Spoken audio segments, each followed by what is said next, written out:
Salam saudara-saudara yang diberkati Tuhan. Kembali pada hari ini kita akan berbicara tentang bagaimana hari Pentakosta, ya, hari turunnya Roh Kudus itu kepada para rasul atau hari lahirnya gereja. Hari di mana hari Pentakosta itu hari di mana ada pergerakan-pergerakan, ya, yang membentuk atau mewartakan firman Tuhan. Tentunya adalah para rasul. Ketika mereka telah dipenuhi dengan Roh Kudus, mereka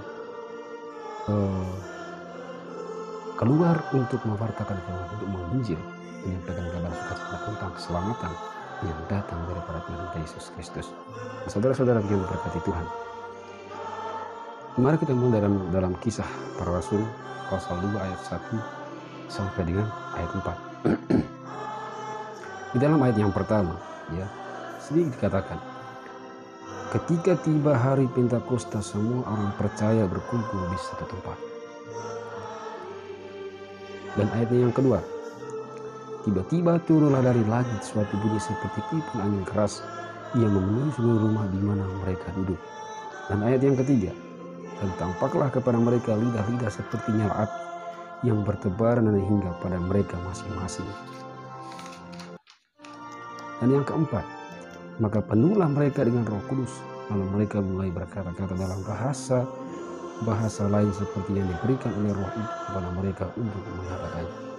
Saudara-saudara yang diberkati Tuhan, hari Pentakosta dulu itu pada zaman bangsa Israel, bahwa di mana pada hari Pentakosta itu hari di mana mereka mempersembahkan hasil panen mereka, ya, untuk dipersembahkan di bait Allah sebagai tanda rasa syukur. Dan itu sudah menjadi kebiasaan mereka, orang-orang Yahudi pada waktu itu. Dan itu telah menjadi kebiasaan mereka. Tetapi saudara-saudara, di dalam ayat yang kedua, tadi kisah para rasul pasal 2 ayat yang kedua, di sini dikatakan tiba-tiba. Berarti kata tiba-tiba ini sesuatu yang baru, yang tidak biasa, yang terjadi pada waktu itu, pada hari Pentakosta.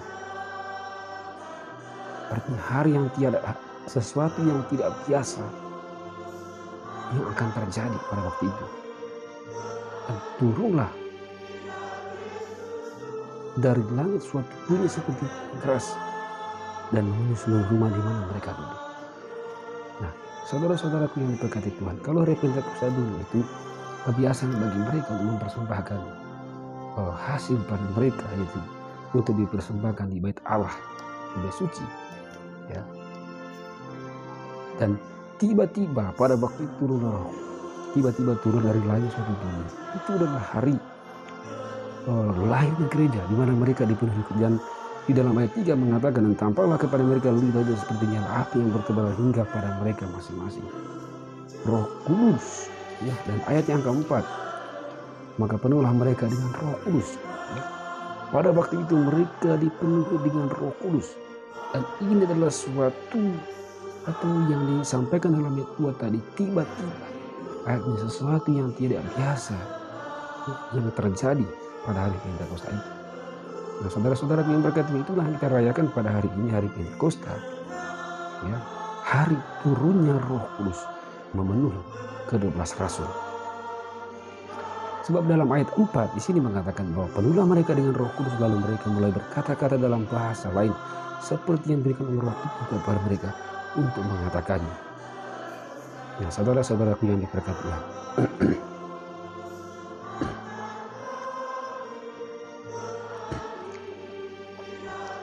ketika orang itu dipenuhi dengan Roh Kudus,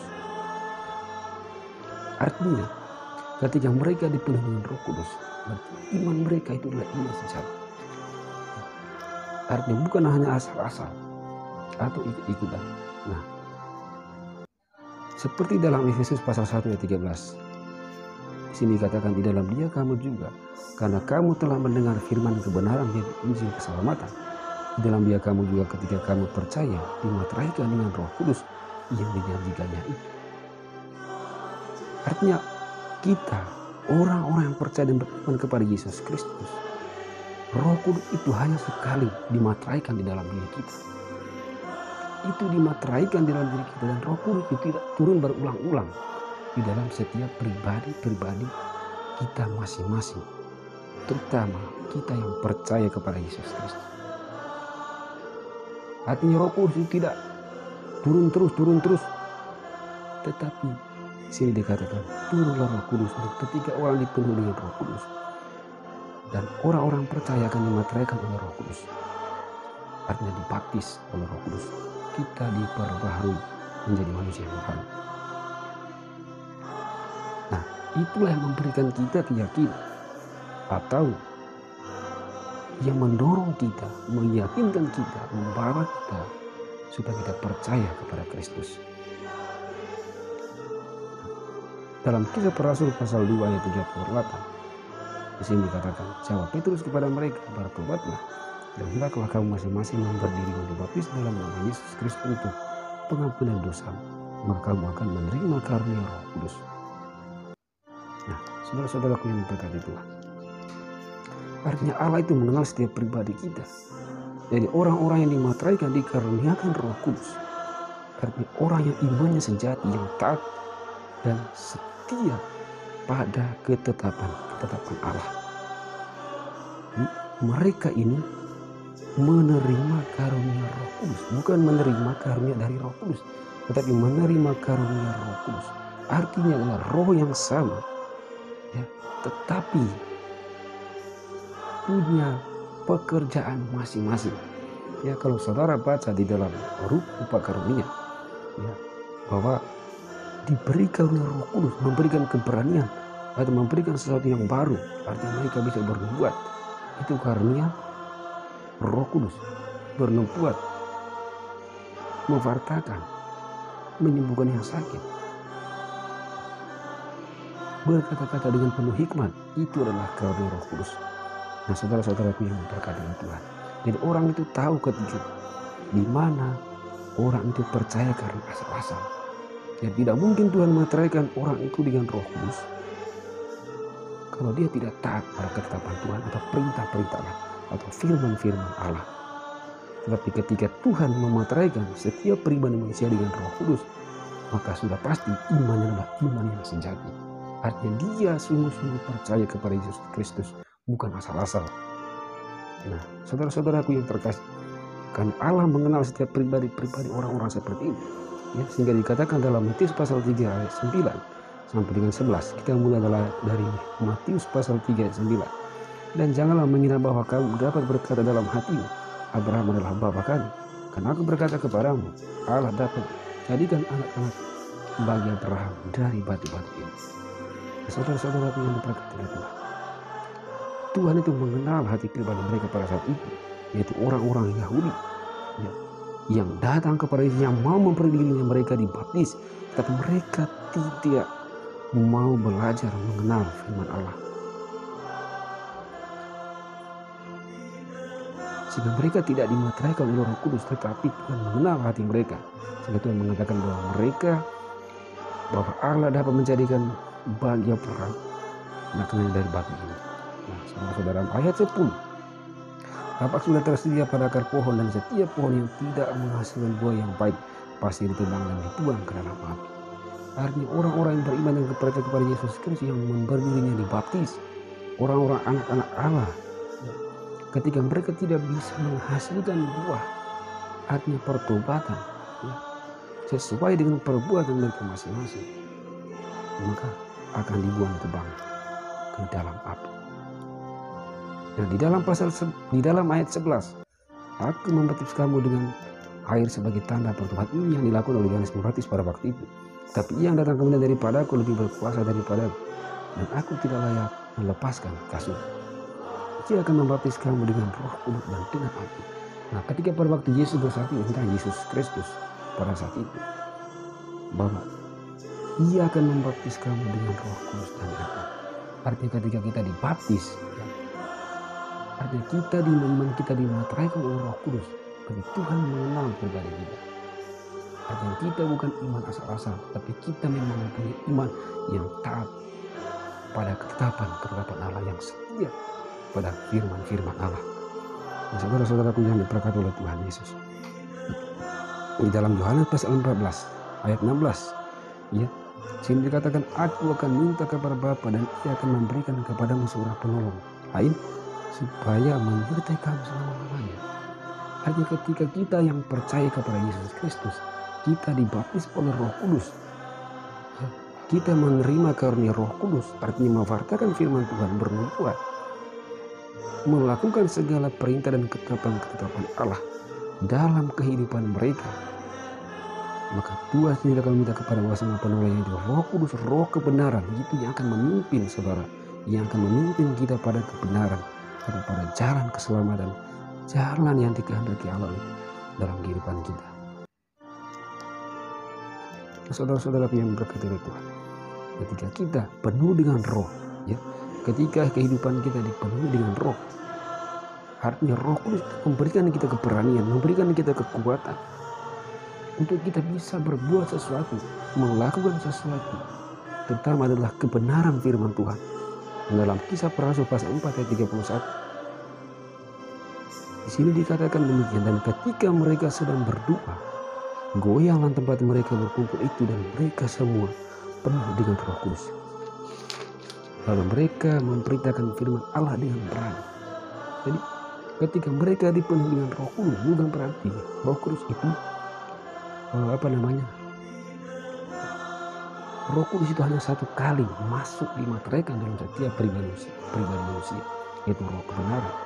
Tapi ketika Roh itu dipenuhi, artinya Allah memberikan kita kuasa untuk kita mampu melakukan sesuatu, terutama dalam pekerjaan atau karya-karya, yaitu memberitakan firman Allah dengan berani, sehingga kita tidak punya rasa takut, kebimbangan, apalagi kekhawatiran dalam memberitakan firman Tuhan. Nah, dalam Efesus pasal 5 ayat 18, sini katakan, janganlah kamu mabuk oleh anggur menimbulkan hawa nafsu, tapi hendaklah kamu dengan penuh dengan Roh Kudus.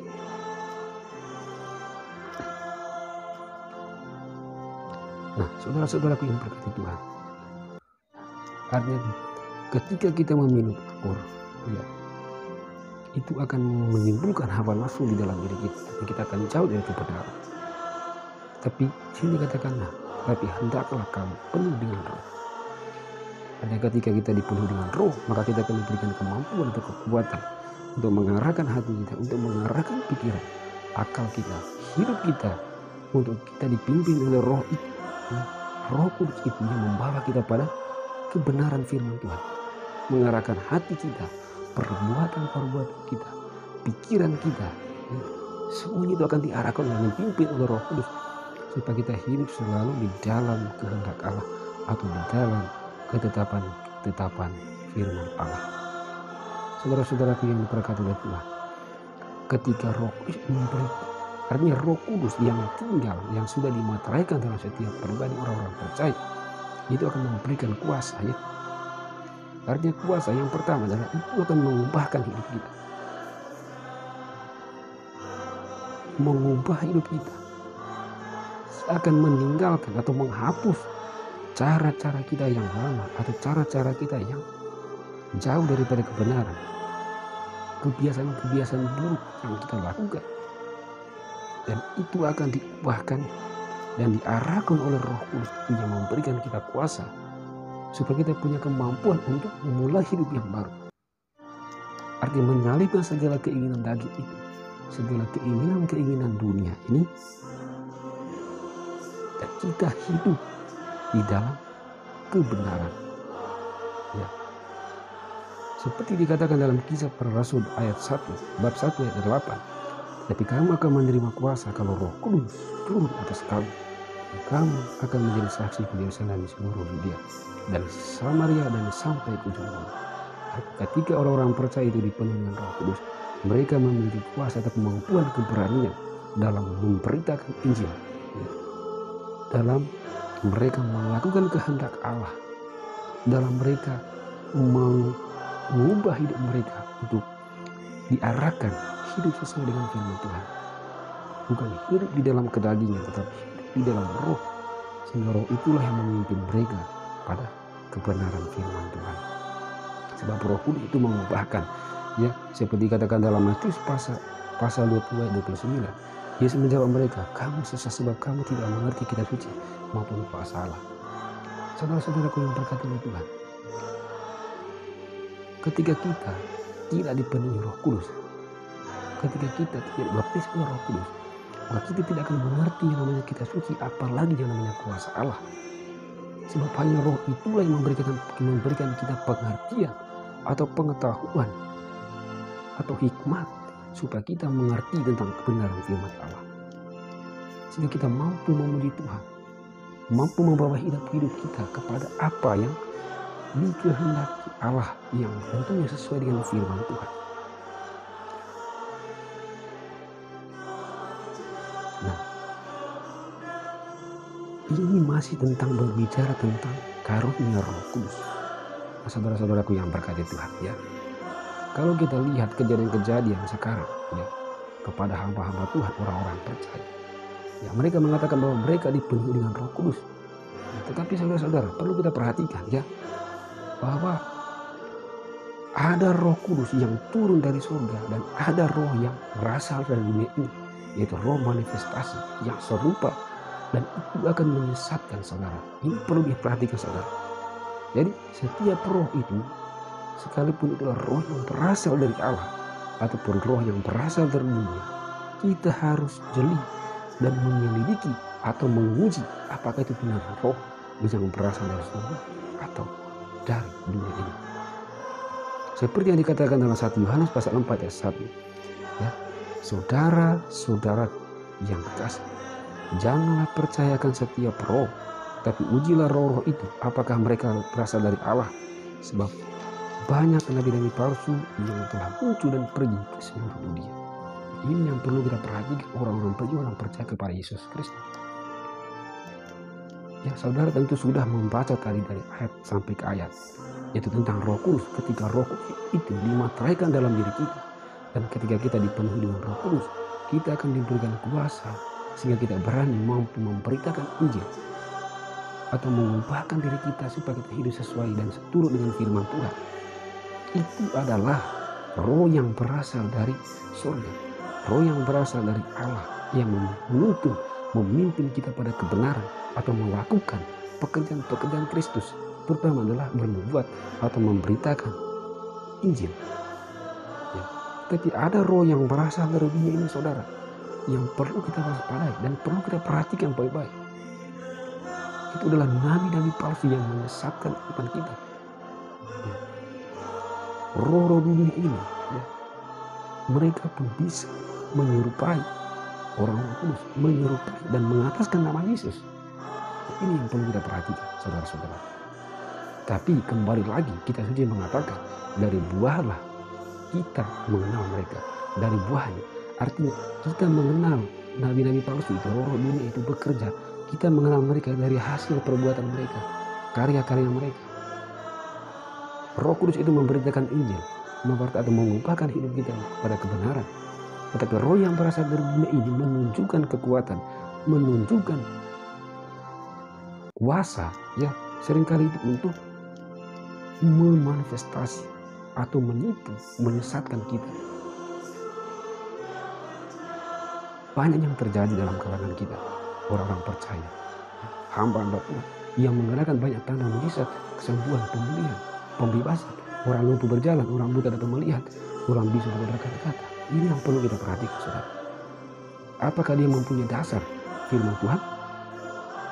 Kalau dia tidak punya dasar firman Tuhan, berarti dia bukan berasal dari Allah, tapi berasal dari dunia ini.